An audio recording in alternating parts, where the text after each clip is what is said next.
ये बात है साल 1980 की, जब एक यंग लड़का हर्षद मेहता स्टॉक मार्केट में पहली बार कदम रखता है और इस बात से बिल्कुल अनजान कि अगले 10 सालों में वो एक नॉर्मल जॉगर से स्टॉक मार्केट का बिग बुल बनने वाला था। वो 15,000 स्क्वायर फीट के घर से लग्जरी गाड़ियां और बड़े बड़े बंगलों का मालिक बनने वाला था। लेकिन हर्षद का राइज जितनी तेजी से हुआ, उसका डाउनफॉल भी उतनी ही ज्यादा तेजी से होने वाला। एक कहानी है इंडिया के सबसे बड़े स्कैंडल की। साल 1973, शहर रायपुर। एक 18 साल का लड़का हर्षद मेहता अपनी लाइफ से पूरी तरीके से परेशान हो चुका था। फादर की सिचुएशन और उनकी हेल्थ दोनों ही कोलैप्स होते जा रहे थे, लेकिन हर्षद इस सिचुएशन को बदलना चाहता था। हर्षद ने एक ऐसी जगह कदम रखा जहां वो अपने सपनों को पूरा कर सके और पहुंच गए सपनों की नगरी मुंबई, जहाँ पे उन्होंने लाला लाजपत राय कॉलेज में एडमिशन लिया और इसी के साथ वो हर छोटे छोटे काम को ट्राई करते, यहाँ तक कि उन्होंने स्क्रैप कलेक्टिंग से लेकर सीमेंट ट्रेडिंग तक की। और कई बार तो पैसे बचाने के लिए उन्होंने खुद ही सामान को कैरी कर डिलीवर किया। और ऐसा ही चलने के बाद अगले कुछ सालों में हर्षद की पूरी फैमिली रायपुर से मुंबई शिफ्ट हो गई। लेकिन गेम यहीं पर खत्म नहीं होगा है। 1977 में हर्षद मेहता ने 600 रुपए की एक क्लर्क की जॉब वहां पर अपॉइंट। वही दूसरी ओर उनके भाई लक्ष्मण मेहता ने आईसीआईसी बैंक में जॉब लेगी। वो दोनों ही भाई जॉब के साथ साथ छोटे मोटे बिजनेस ट्राई करते रहते थे, लेकिन अगले 2 सालों में वो अपने बिजनेस को और बड़ा नहीं बना पा रहे। और यहीं से शुरू होता है स्टॉक मार्केट का गेम। अब उन दोनों ने डिसाइड कर लिया था कि अब वो अपनी किस्मत स्टॉक मार्केट में आजमाएंगे। उस समय बीएससी के अंदर एक ट्रेडिंग होती थी, जहाँ पर स्टॉक्स को मैनुअली खरीदा और बेचा जाता था, क्योंकि उस समय वहां पर इलेक्ट्रॉनिक मशीन्स अवेलेबल नहीं थी या उनका एवोल्यूशन नहीं हुआ था। और इस रिंग में सिर्फ जॉबर्स और ब्रोकर्स ही अलाउड होते थे। एक जॉबर का काम होता था कि वो अपने मालिक के शेयर खरीदे और उसे आगे बेच दे। हर्षद ने इस ट्रेडिंग को देखकर अपने मन में ठान लिया कि वो भी इस मार्केट में कदम रखेंगे, लेकिन इसके लिए उनको जॉबर बनना बहुत जरूरी था। तो उन्होंने एक अंकल को रिक्वेस्ट की और खुद को उनके पास एज अ जॉबर अपॉइंट किया। लेकिन एज अ जॉबर उनका पहला ही दिन बहुत खराब गया। उन्होंने पहले ही दिन 2000 का लॉस फेस किया, लेकिन उससे नाराज होने के बजाय उन्होंने उस लॉस से भी सीख ली और अगले कुछ महीनों में उन्होंने अपनी स्किल्स पर काफी काम किया और इसी वजह से वो अपने ही एरिया में सबसे पावरफुल जॉबर बन चुके थे। हर्षद को ये बात समझ आ गई थी कि उन्हें स्टॉक मार्केट से पैसा कमाने के लिए बड़ी बड़ी कंपनीज की इंटरनल इंफॉर्मेशन पता लगानी होगी, और वो भी दूसरों से ज्यादा और दूसरों से पहले।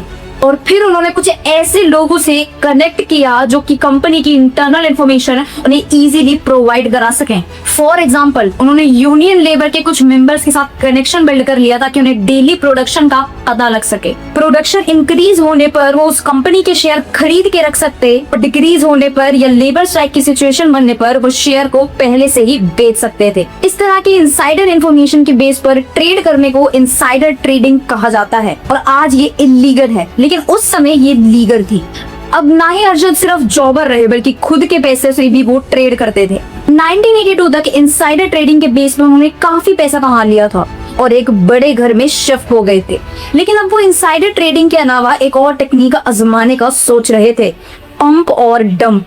इसमें हर्षद एक ऐसे स्टॉक को आइडेंटिफाई करते थे जिसका प्राइस बहुत कम हो। उसके बाद वो उन्हें क्लाइंट से मिलकर उस स्टॉक की बहुत सारी क्वांटिटी खरीद लेते थे। इससे मार्केट में उस शेयर की सप्लाई बहुत कम हो जाती थी और प्राइस एकदम बढ़ जाता, जिसके बाद हर्षद उस शेयर की पार्ट होल्डिंग्स बेचकर पैसा कमा लेते थे, साथ ही प्रॉफिट ही। हर्षद की इसी इनोवेटिव स्ट्रेटेजी से चलते उनका प्रॉफिट लगातार बढ़ता रहा और उन्हें लगने लगा कि अब उन्हें मार्केट में कोई भी बीट नहीं कर सकता। लेकिन फिर कुछ ऐसा हुआ जिसने हर्षद को पूरी तरीके से बर्बाद कर दिया। Black Thursday. 18 मार्च 1982 को स्टॉक मार्केट की शुरुआत नॉर्मली हुई, लेकिन फिर करीब 2 बजे तेजी से मार्केट क्रैश होने लगा और ये क्रैश होके देख सभी लोग पैनिक हो गए और सेल करने लगे। 15 मिनट के अंदर अंदर मार्केट ने उस सेंचुरी को फास्टेस्ट फॉल दिखाया था। 10 लाख का लॉस के साथ साथ हर्षद ऑलमोस्ट बर्बाद हो चुके थे। ब्रोकर्स के पैसे चुकाने के लिए हर्षद को अपनी वाइफ की ज्वेलरी तक गिरवी रखनी पड़ गई थी। अगले कुछ महीनों तक घर का पूरा खर्चा अश्विन की वाइफ ने उठाया, जो एक फ्रीलांस ब्यूटिशियन थी। लेकिन फिर जून 1982 में हर्षद और अश्विन ने डिसाइड किया कि वो मार्केट में दोबारा एंट्री करेंगे और इस बार वो खुद की स्टॉक ब्रोकिंग फर्म खोलेंगे, लोगों को स्टॉक मार्केट कंसल्टिंग ऑफर करेंगे। और एक बहुत ही छोटे ऑफिस से शुरुआत की ग्रोमोर कंसल्टेंट्स। ग्रोमोर का ऑब्जेक्टिव था वेल्दी लोगों की पोर्टफोलियो मैनेजमेंट सर्विस प्रोवाइड करना। बेसिकली उनका सरप्लस मनी मार्केट में इन्वेस्ट करके उन्हें हाई रिटर्न्स दिलवाना। अश्विनी के फादर इन लॉ ने इन्हें 8 लाख दिए और एक सीए ने इन्हें 2 लाख मिले। हर्षद ने देखा कि मार्केट में टी लीव्स के रेट 3 से 4 kg बढ़ गए हैं, मतलब टी लीव्स बेचने वाली कंपनीज को नॉर्मल से ज्यादा प्रॉफिट होने लगा था। लेकिन इसके बाद भी मार्केट में टी कंपनीज का शेयर काफी अंडर वैल्यूड थे। इसलिए हर्षद ने अपने क्लाइंट्स के लिए टैगोर, टाटा टी, हैरिसंस मलयालम जैसी कंपनीज के शेयर्स हेवीली बाय करने चालू कर दिए। साल भर में इन कंपनीज के शेयर प्राइसेस तेजी से बढ़ने लगे, जिससे हर्षद और ग्रोमोर के क्लाइंट्स भी बहुत पैसा बनाने लगे। अपने हाई रिटर्न्स के चलते ग्रोमोर का नाम चारों तरफ फैल गया। लोग ग्रोमोर की स्कीम्स में पैसा लगाने के लिए लाइन में लगते थे और इसी तरह 1985 तक हर्षद स्टॉक मार्केट के जादूगर बन चुके थे। तो उनकी सक्सेस को देखते हुए मार्केट का एक पुराना दिग्गज खुश नहीं था और वो दिग्गज था मनी मनी। मनी मनी एक मार्केट के पुराने खिलाड़ी थे और स्टॉक मार्केट की भाषा में वो एक बियर थे, मतलब वो शॉर्ट सेलिंग करके पैसे कमाते थे। शॉर्ट सेलिंग एक ट्रेडिंग स्ट्रेटजी है जिसमें शेयर्स को बोरो किया जाता है ताकि उसे हाई प्राइस में बेचा जा सके और बाद में प्राइस गिरने पर वापस खरीद कर रिटर्न किया जा सके। इस केस में जो प्राइस का डिफरेंस होता है या वो प्रॉफिट हो जाता है। सिंपली स्पीकिंग, मनु मनी जैसे बियर को प्रॉफिट तब होता है जब शेयर का प्राइस गिरता है। मनु मनी हर्षद मेहता को गिराने का मौका बहुत लंबे समय से ढूंढ रहे थे और उन्हें वो मौका मिला 1986 में। फाइनेंस मिनिस्टर बीपी सिंह ने बजट अनाउंसमेंट में कुछ ऐसे डिसीजंस लिए जिन्हें बिजनेसेस के लिए अच्छा नहीं माना गया और अल्टीमेटली स्टॉक मार्केट गिरने लगा। हर्षद ने स्पिक नाम का शेयर काफी हेवी क्वांटिटी में खरीद रखे थे और अब उसका प्राइस भी गिर रहा था। अपॉर्चुनिटी को देखते हुए मनु वहीद ने उन्हें बियर गैंग ने शॉर्ट सेलिंग की प्राइस को और भी ज्यादा गिरा दिया। हर्षद ने बीएससी से मार्जिन लेके बेसिकली लोन लेकर स्पिक में पैसे लगाए थे, इसीलिए बियर गैंग ने रूमर्स फैला दिए कि हर्षद को 1 करोड़ से ज्यादा का लॉस हो गया है और अब वो स्टॉक मार्केट के ड्यू नहीं चुका पाएंगे। बेसिकली मार्केट में ये खबर फैल गई कि हर्षद और ग्रोमोर कंसल्टेंट्स बैंकरप्ट होने वाले हैं, जबकि रियलिटी में हर्षद के पास लौटाने के लिए सफिशिएंट पैसे थे। अपनी और ग्रोमोर की रेपुटेशन बचाने के लिए हर्षद को जल्द ही कुछ करना था। ड्यूज लौटाने के लिए 14 दिन के अंदर समय मिला था, लेकिन हर्षद ने सोचा कि रूमर को काउंटर करने के लिए सबसे बेस्ट तरीका था सिंपली टाइम से पहले पेमेंट कर देना। इसलिए उन्होंने 14 दिन एडवांस में ही सारी पेमेंट क्लियर कर दी और चाय की टपरी से लेकर ट्रेडिंग रिंग तक हर जगह अपनी एडवांस पेमेंट की खबर फैला दी। इससे उनकी रेपुटेशन और भी ज्यादा बढ़ गई और बियर शॉप रह गए। पर इस इंसिडेंट में हर्षद को 1.5 करोड़ का लॉस हुआ, जो उनके लिए एक सिग्निफिकेंट सेटबैक था। उन्होंने जल्द ही बाउंस बैक किया। ग्रोमोर ने छोटे इन्वेस्टर्स के साथ साथ इंस्टीट्यूशनल इन्वेस्टर के लिए काम करना चालू कर दिया और जल्द ही वो इंडिया के सबसे बड़े इंस्टीट्यूशनल ब्रोकर में से एक बन गए। हर्षद का मन में एक बात खटक रही थी कि वो जिंदगी भर ब्रोकर बन के दूसरों का पैसा स्टॉक मार्केट में नहीं लगाना चाहते थे। वो चाहते थे कि पैसा और प्रॉफिट दोनों ही उनका हो, लेकिन इसके लिए उन्हें 100 करोड़ का कैपिटल चाहिए था और इस कैपिटल के लिए हर्षद ने एक नए मार्केट में एंट्री की, the money market. Money market basically एक अरेंजमेंट थी जिसमें एक बैंक दूसरे बैंक से शॉर्ट टर्म लोन लेता था। इस लोन का ड्यूरेशन यूजुअली 15 दिन का होता था। जनरली बैंक एक दूसरे को लोन इसलिए देते थे ताकि वो इंटरेस्ट के तौर पे एक्स्ट्रा इनकम कमा सके और जनरली कोई भी बैंक के लोन तब लेता था जब उसे शॉर्ट टर्म के लिए कैश की जरूरत होगी। तो हम से समझते हैं, सिटी बैंक के पास 100 करोड़ एक्स्ट्रा है जो वो दूसरे बैंक को लोन में देना चाहता था। दूसरी तरफ बैंक ऑफ अमेरिका है जिसे 100 करोड़ की जरूरत है। ऐसे में सिटी बैंक ऑफ अमेरिका को 1000 करोड़ ट्रांसफर करेगा। बदले में बैंक ऑफ अमेरिका का कोलेटरल एक तौर पर सिटी बैंक के पास अपने 100 करोड़ के एसेट गिरवी रखे होंगे। ये एसेट जनरली गवर्नमेंट सिक्योरिटीज और बॉन्ड होते हैं। 15 दिन बाद bank of America 100 crore plus interest amount of city bank को रिटर्न करेगा और गिरवी रखी सिक्योरिटीज वापस ले लेगा। लेकिन एक कैच है, रियलिटी में बैंक्स कोलेटरल के तौर पे कभी भी सिक्योरिटीज को सच में दूसरे बैंक को ट्रांसफर नहीं करते थे। इंस्टेड वो बैंक रिसिप्ट यानी बीआर इश्यूज कर देते थे। जैसे इस केस में 100 करोड़ के लोन के बदले बैंक को ऑफ अमेरिका ने सिटी बैंक को अपने एसेट्स या सिक्योरिटीज नहीं दिए थे, बल्कि एक बीआर यानी बैंक रिसिप्ट दे दी थी। बेसिकली ये बीआर बैंक ऑफ अमेरिका का सिटी बैंक को प्रॉमिस किया था कि अगर हम लोन रिपे नहीं कर पाए तो हमारा एसेट आपको मिल जाएगा। बीआरएस इस पूरे प्रोसेस को स्मूथ और कन्वीनियंट बनाने के लिए होता है। पूरे ट्रांजैक्शन को आरएफडी यानी रेडी फॉरवर्ड डील्स कहा जाता है और इस रेडी फॉरवर्ड डील्स को मनी मार्केट के ब्रोकर्स फैसिलिटेट करते हैं, जिसके लिए इन ब्रोकर्स को ब्रोकरेज यानी एक फीस मिलती है। और अब हर्षद मेहता यही ब्रोकर बनना चाहता था। हर्षद ने देखा कि सिटी बैंक, अजय कयान, महेंद्र कोठारी जैसे कुछ लोग मिलकर मनी मार्केट में कार्टेल चलाते हैं और पूरे मार्केट को कंट्रोल करते हैं। बेसिकली कार्टेल किसी भी नए ब्रोकर को मनी मार्केट में एंटर करने नहीं देता था। हर्षद ने इनसे डील करने के लिए ऐसे बैंक्स को आइडेंटिफाई किया जो इस कार्टेल का हिस्सा नहीं थे, जैसे बैंक ऑफ अमेरिका और ANZ प्लेस बैंक। हर्षद ने इन्हें अपनी ब्रोकिंग सर्विस ऑफर की और इन बैंक्स के साथ मिलकर खुद का ही एक काइंड ऑफ कार्टेल बना लिया। 2 साल के अंदर अंदर हर्षद मनी मार्केट के एक टॉप ब्रोकर बन चुके थे और ब्रोकरेज में अच्छा खासा पैसा कमा रहे थे। वे मनी मार्केट का यूज करके स्टॉक मार्केट में हजारों करोड़ों कमाने का प्लान था और उनका यही प्लान आगे जाके इंडिया का सबसे बेनिफिशियल स्कैम की शक्ल लेने वाला था। मनी मार्केट में टाइम बचाने के लिए कई बैंक्स में एडवांस ब्रोकर के अकाउंट में पैसे ट्रांसफर कर दिए जाते थे, ताकि ब्रोकर बेस्ट डील मिलते ही दूसरे बैंक को पैसे ट्रांसफर कर दे और सिक्योरिटीज यानी बीआर लाके दे दे। हर्षद ने यहाँ एक बहुत ही बड़ा लूपहोल देखा। उन्होंने देखा कि जब बैंक एडवांस में उन्हें पैसा ट्रांसफर करते हैं तो डील होने से पहले ये पैसा 10-15 दिन तक उनके अकाउंट में पड़े रहते हैं। हर्षद ने इन पैसों को स्टॉक मार्केट में लगाना चालू कर दिया और अपने फेवरेट स्टॉक के प्राइसेस को आर्टिफिशियली बढ़ाना चालू कर दिया। और फिर जब डील क्लोज करने के टाइम आया तो शेयर्स को बेच के प्रॉफिट खुद रख लिया और बाकी पैसों से मनी मार्केट की डील भी एग्जीक्यूट कर दी। इसके अलावा हर्षद ने एक और लूपहोल ढूंढ लिया।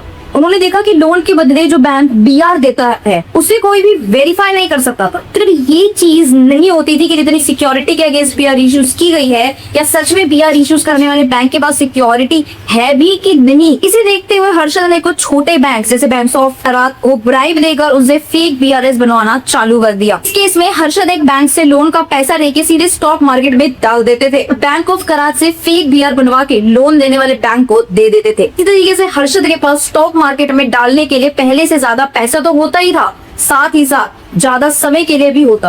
अब बात आती है 1990 से लेकर 1992 के बीच। हर्षद ने इन पैसों को यूज करके मार्केट को आसमान में पहुंचा लिया। 1990 में सेंसेक्स करीब 800 पॉइंट्स पे था, वहीं सेंसेक्स अप्रैल 1992 तक करीब 4500 पॉइंट्स तक पहुंच गया। मतलब ऑलमोस्ट 460% की ग्रोथ केवल 2 सालों में हो गई। हर्षद मेहता का फेवरेट स्टॉक जैसे कि ACC तो 300 से बढ़कर सीधा 10,000 का प्राइस क्रॉस कर चुका था और अपोलो टायर्स का प्राइस भी 10 गुना बढ़ गए थे। मनु महेक और बाकी बियर्स की मार्केट को नीचे लाने की कई कोशिशें के बाद भी मार्केट लगातार ऊपर जा रही थी, क्योंकि अब हर्षद के पास मार्केट को ऊपर ले जाने के लिए पैसा बहुत ज्यादा था। पैसा आते ही हर्षद ने 15,000 स्क्वायर फीट का एक लेविश पेंट हाउस खरीद लिया था। 29 कार्स थी, जिसमें इंडिया की पहली इंपोर्टेड लेक्सस कार भी शामिल थी और इन सब के साथ हर्षद को मिला था एक नया नाम, द बिग बॉय। में हर्षद की इन्फ्लुएंस इस हद तक बढ़ चुकी थी कि वो जिस शेयर में हाथ डालते थे उसका प्राइस बढ़ने लगता था। उन्होंने मजदा के शेयर खरीदे तो उसका प्राइस तो बढ़ा ही, लेकिन एक दूसरी कंपनी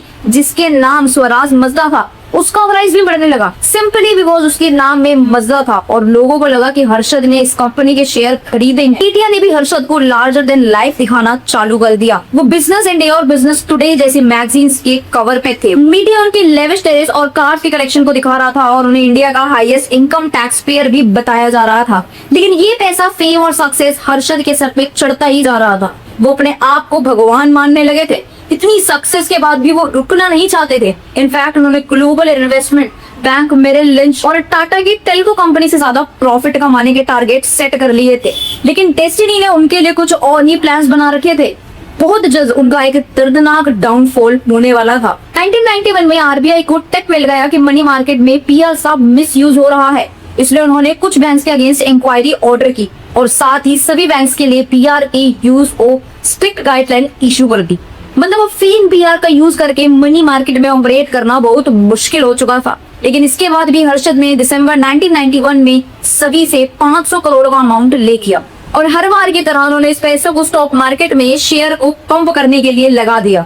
लेकिन इस बार तो दूसरे बैंक से फेक बीआर लाके एसबीआई को नहीं दे पा रहे थे। इस दौरान उन्होंने एसबीआई के एक एम्प्लॉय सीतारमन को ब्राइब किया और उसे एसबीआई के रिकॉर्ड को मैनिपुलेट करने को कहा। इस सीनियर एसबीआई ऑफिसर को इस 500 करोड़ की सिक्योरिटीज गैप के बारे में पता ना चली। लेकिन इन सब के बाद भी एसबीआई ऑफिशियल्स को अप्रैल 92 में अपने रिकॉर्ड में 500 करोड़ का गैप के बारे में पता चल गया। एसबीआई ने हर्षद को कन्फ्रंट किया और पैसे वापस करने के लिए प्रेशराइज करने लगे। हर्षद को पैसों की सख्त जरूरत थी ताकि वो स्टॉक मार्केट को उठा के रख सके, लेकिन टाइम पे पैसा वापस करना भी उनकी सबसे बड़ी जरूरत थी, क्योंकि अगर एसबीआई लीगल एक्शन ले लेता तो उनका पूरा स्कैम सबके सामने आ जाता। अश्विन ने सजेस्ट किया कि हर्षद अपने स्टॉक को बेच दे और एसबीआई को पैसा रिटर्न कर दे, लेकिन हर्षद ऐसा नहीं करना चाहता था। वो कैपिटल गेन टैक्स से बचा रह सके। हर्षद ने एसबीआई से कुछ टाइम मांगा, एक दूसरे बैंक एनएचबी से पैसा उठा लिया और एसबीआई को इंस्टॉलमेंट में पैसा लौटाने लगा। लेकिन तब तक बहुत देर हो चुकी थी। टाइम्स ऑफ इंडिया की रिपोर्टर सुचेता दलाल को इस पूरे केस के बारे में पता चल गया था। उन्होंने 23 अप्रैल 1992 में फ्रंट पेज खबर छाप दी कि एसबीआई के अकाउंट से 500 करोड़ गायब थे और उसके पीछे बिग बुल यानी हर्षद मेहता का हाथ है। इस एक्सपोज के चलते पार्लियामेंट में सरकार के खिलाफ काफी आवाज उठने लगी और सरकार ने पैनिक करके हर्षद के ऊपर इनकम टैक्स, आरबीआई और सीबीआई की इन्वेस्टिगेशन चालू कर दी। एक एक करके मनी मार्केट और स्टॉक मार्केट का पूरा स्कैंडल सामने आने लगा। पूरे देश को पता चल गया कि कैसे बहुत चालाकी से बैंक का पैसा यूज करके सालों तक स्टॉक मार्केट को आर्टिफिशियली इन्फ्लेट किया गया। स्टॉक मार्केट में भी पैनिक फेल हो गया। हर्षद मेहता की स्टॉक्स का हाल और बुरा होता जा रहा था और उनके लाखों करोड़ों डूबते जा रहे थे। बैंक ऑफ कराद और मेट्रोपॉलिटन कोऑपरेटिव बैंक से हर्षद ने फेक बीआर्स बनवाए थे, वो बैंक डूब गए और जब इस पूरे स्कैम का साइज एक्सेस किया गया तो वो नंबर कुछ 4000 करोड़ से भी ज्यादा था। 4 जून 1992 को हर्षद मेहता और अश्विन मेहता को अरेस्ट कर लिया गया। उनके एसेट्स जैसे घर, बैंक अकाउंट और कार को भी सीज कर लिया गया। सालों तक ये लीगल बैटल चली। इस दौरान वो लंबे समय तक जेल के बाहर भी रहे, लेकिन दिसंबर 2001 में 47 की एज में पुलिस कस्टडी में ही उन्होंने अपनी आखिरी सांसें ली। उनके जाने के सालों बाद भी आज तक उनकी स्टोरी बहुत कंट्रोवर्शियल है। हाँ, कुछ लोग उन्हें एक कैमिस्टर की तरह देखते हैं, तो वहीं उनकी फैमिली का मानना है कि हर्षद को अनफेयरली उन प्रैक्टिसेस के लिए टारगेट किया गया जो उस समय मार्केट में काफी कॉमन थी। लेकिन मेरे ओपिनियन में सच्चाई इन दोनों व्यूज के कहीं बीच में है। अगर आपको ये वीडियो अच्छी लगी तो कमेंट्स में जरूर बताना कि मेरे को नेक्स्ट वीडियो किस टॉपिक पे बनानी चाहिए।